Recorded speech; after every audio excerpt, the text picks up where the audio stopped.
달러 엔 환율이 폭등한다. 엔화를 더 살까 아니면 팔까? 아마 지금 엔화를 팔려고 하는 사람들은 저는 진짜 급하지 않은 사람이면 안 판다고 생각해요.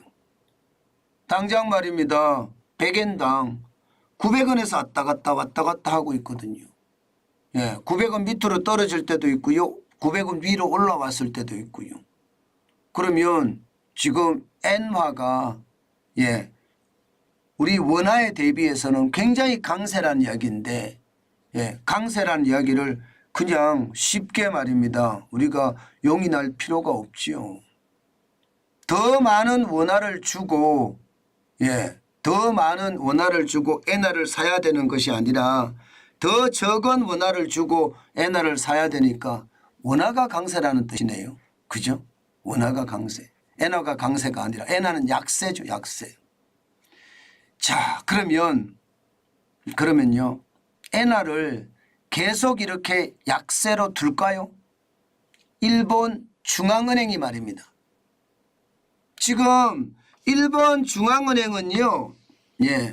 금융정책결정회의를 오늘이죠. 오늘 열 겁니다. 그러면 여기서 무슨 이야기가 오갈까요? 엔화 약세를 강세로 바꿀까요? 아니면 지금처럼 그냥 가만히 둘까요?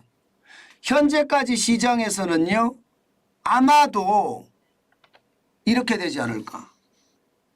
금융정책결정회의에서 장기금리 변동 용인폭을 확대하지 않겠느냐. 이렇게 지금 현재 시장에서는 예측합니다.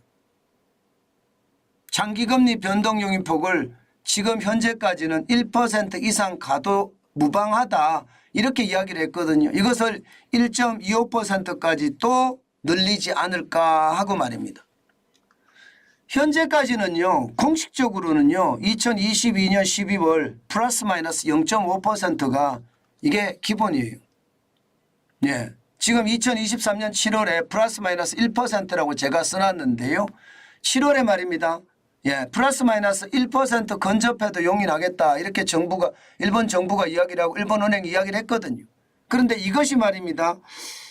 이달에 플러스 마이너스 2.5%까지 되지도 않을까. 뭐 이런 예측을 지금 하고 있는 겁니다. 그러면 10년 만기 일본의 국채금리가 어떻게 될까요? 장기금리 변동 용인폭이 확대가 되면 지금 0.891% 10년 만기 국채금리가 더 올라가도 된다는 이야기죠. 더 올라가도 된다. 자, 여기에서 우리가 느껴지는 거 있으시죠? 국채금리가 올라가면 어떻게 된다고요? 당연히 민간금리는 올라갈 수밖에 없다.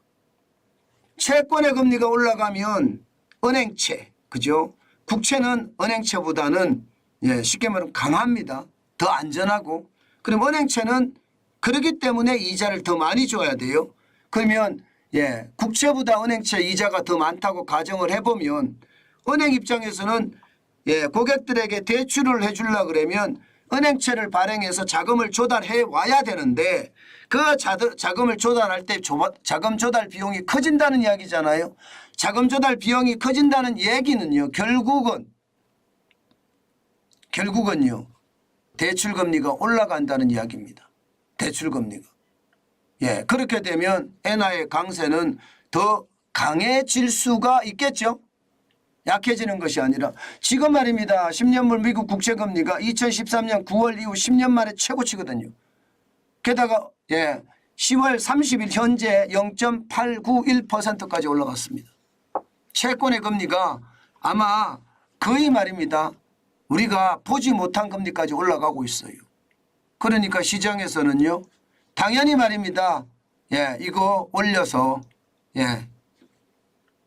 실질적으로죠. 사실상 금리 인상 효과를 노린다. 뭐 이렇게 얘기합니다. 만약에 이게 안 되잖아요. 이걸 안 하면요. 아마도 말입니다. 아마도 YCC 정책에 대한 회기가 있지 않을까. YCC 정책이라는 간단한 겁니다. 지금 10년물 국채금리 변동 용인폭 플러스 마이너스 0.5%가 공식적인 기준이라고 말씀을 드렸죠. 이거보다가 만약에 10년물 국채금리의 변동폭보다 시장금리가 더 높잖아요. 그럼 일본은행이 다 사들입니다. 얼마나 사들이나? 무제한으로 사들이 무제한으로. 못 올라가게 막는 거예요. 금리를. 그런데 이제는 1%까지 용인인데 만약 1.25%까지도 용인하는 그런 정책 충분히 있을 수 있거든요. 이 YCC라는 것은요. 일본만이 가지고 있는 아주 고유의 통화정책인데 이 통화정책이 사실상 돈 뿌리는 정책이에요. 돈 뿌리는 정책. 다시 말해서 장기 금리 변동폭이 절대로 말입니다. 올라가지 못하게끔 막는 거거든요. 이것은 장기 금리가 어느 정도 지금 현재는 플러스 마이너스 0.5니까 0.5 이상은 올라가지 마라 하면서 채권을 무제한으로 사들이는 정책이니까 돈을 푸는 정책이나 다름없습니다. 아마 그런데 이번 금융정책결정회의에서 바로 이 부분에 대한 수정은 있지 않을까. 뭐 그런 예측까지 나오고 있거든요. 앞서 말씀드린 것처럼 장기금리 변동 용인폭을 올리든가 이게 가장 유력하게 보이지만 이게 가장 유력하게 보입니다. 그렇지만 YCC 정책에 대한 어떤 개선된 점을 좀 찾아내지도 않을까 이렇게도 예상을 하고요. 또 하나 뭐 작년 말처럼 말입니다. 일본의 외환시장 개입도 일어나지 않겠느냐. 10월 12월 중에 말입니다. 적어도 말입니다. 작년에 600억 달러 일본 돈으로 9조 엔을 시장에다가 풀었는데 아마 이런 시장에 푸는 이야기까지 안 나올까. 이거는 뭐 당연히 저는 있을 수 있다고 생각합니다. 이거는 장기금리 변동폭의 어떤 영입폭을 더 확대하든지 안 하든지 YCC 정책을 아마 고수할 거예요. 절대로 YCC 정책을 놓지 않을 겁니다. 근데 YCC 정책을 고수하겠지만 그러든 안 그러든 시장에 개입은 할 수밖에 없다. 아마 시장에 이미 개입을 했을 수도 있다. 저는 그렇게 생각을 하고요. 최종적으로는요. 결국 기준금리를 이제 0% 마이너스에서 0%로 맞추자. 이게 아마 핵심적인 수단이 아닐까 싶어요. 일본의 기준금리가 0%가 되면요. 2010년 5월 이후에 처음으로 0%가 되거든요. 그렇게 됐을 때 엔화의 가치는 어떻게 될 것인가. 뭐 생각을 안 해도 여러분 아실 수 있을 거예요. 생각을 안 해도. 엔화가 가치가 올라가면 당연히 말입니다. 엔달러 환율은 떨어지겠죠. 지금 말입니다. 10월 30일에 149.07까지 빠졌습니다. 지난 10월 26일에 150.40으로 엄청나게 올라갔다가 말입니다. 이렇게 빠진다는 건 결국은 말입니다. 금융정책결정회의에서 뭔가 대책이 나올 수밖에 없다 이런 얘기니까 엔화가 강세를 약간 띈다 이렇게 보이면 될 겁니다.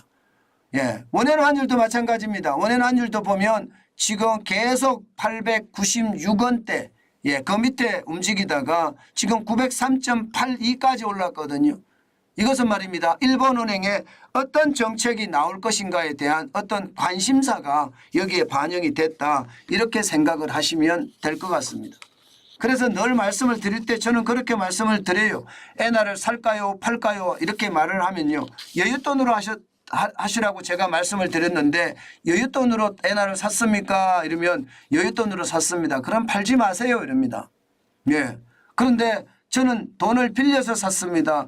제가 말씀드릴 수가 없습니다. 이렇게 말합니다. 돈을 빌려서는 저는 사지 말라고 말씀을 계속 드려왔거든요. 무조건 여윳돈입니다. 그리고 지금은요. 엔화를 계속 좀 가지고 있어야 될 판이거든요. 지금 상황 자체는 앞으로 좋아질 겁니다. 그런데 지금 당장이 안 좋아진다고 해서 급하게 무리하지 마시고요. 저 같으면 오히려 여윳돈이 있으면 엔화를 좀 더 사겠다. 저는 그런 생각도 들거든요. 여윳돈이 있으면. 물린다고 생각하지 마시고요. 여윳돈을 가지고 하면 물리는 것이 아닙니다. 근데 여윳돈을 가지고 안 하는 게 물리는 거예요. 이자 부담하려고 보면 진짜 정신없잖아요. 그렇기 때문에 여러분 제가 주식 투자든 투자는 여윳돈으로 해야 된다. 이 말씀을 제가 지속적으로 드리잖아요. 이게 여윳돈으로 안 하고 무리하게 돈을 빌려서 하잖아요. 그것은요. 결국 말입니다. 결국 본인의 돈이 묶이는 그런 최악의 상태가 될 거다. 그 말씀을 드리고요. 엔화를 사더라도요. 계속 분할 매수하고요. 분할 매도하는 거 잊지 마시고요. 중요합니다. 분할 매수와 분할 매도는 굉장히 중요한 요소예요. 예, 투자에 있어서 그냥 훅 팔고 훅 사들이는 그런 최악의 선택은 하지 않았으면 좋겠습니다. 그만큼 말입니다. 분할 매수와 분할 매도가 중요하다는 거 다시 한번 여러분께 말씀 올립니다. 시장은 그렇습니다. 늘 제가 시장을 말할 때마다 여러분에게 말씀을 드리는데 분할 매수와 분할 매도는요. 절대 손해보지 않습니다. 저는 그렇게 생각해요. 그래서 시장을 아주 지독하게 보면서 분할 매수하고 분할 매도하는 거 잊지 마시고요. 그것만이 여러분들의 재산을 더 늘리는 요소가 아닐까. 저는 오늘도 그렇게 생각해 봅니다.